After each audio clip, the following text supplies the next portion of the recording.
The U.S. Navy has one rule: do not touch our boats. One North Korean artillery team found out what happens when you break it. The warship Freedom baptized and removed them and the hill they were on. The USS Wisconsin was on a standard patrol of the coast of North Korea. By standard, I mean her mission, and I quote, was destroy railway tracks and surrounding mountains. Yeah, mountains. In the middle of the mission, the captain got a report that there was a small North Korean artillery team on top of a hill getting ready for something. The report initially sparked more confusion than concern. Are they sightseeing? Asked the XO, or just lost? Now the Wisconsin wasn't just any boat. She was a floating city of steel and attitude stretching nearly 3 football fields long. Her crew of 2,000 sailors didn't just man her. They lived, breathed, and slept, freedom American style. And when someone messed with their floating home, well, things got interesting real quick. The idea of a few Koreans even aiming at a US warship was ridiculous, so the captain and everyone else basically ignored it. A few minutes later, a very faint tink was heard in the bridge. Someone yelled, "Captain, we've been hit," followed by 3 sailors injured. It was the first recorded instance of a North Korean artillery unit winning the lottery. The prize, a meet and greet with their god. Somehow, the North Korean team managed to hit a moving target 10 miles out. It was an extremely lucky shot from the Korean team's point of view. They for sure celebrated. High fives, backslaps, maybe even a quick video. But the happiness was short-lived. Short-lived because nothing lived for long on that hill.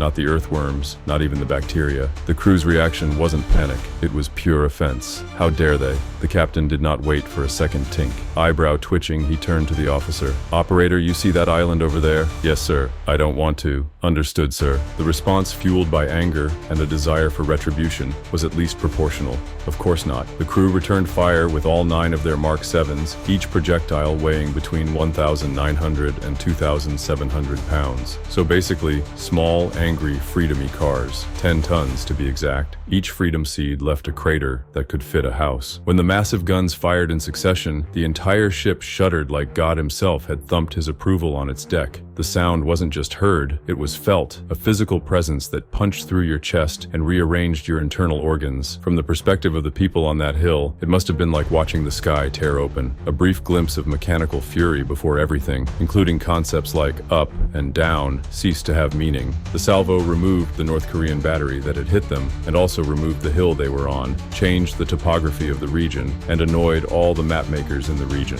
Following this powerful response, a ship escorting the Wisconsin, the USS Duncan, humorously contacted the Wisconsin with the message, "Whoa, temper, temper," acknowledging the Wisconsin's diplomatic approach to conflict resolution. Later, a junior sailor asked the captain if they'd get in trouble for rearranging Korea's coastline. The captain shrugged. "Son, when the Navy says, 'Don't touch our boats,' we mean it. We just clarified the policy." The whole incident became a reminder in naval circles. If you're going to poke the bear, make sure it isn't a 45,000-ton bear that's having a bad day.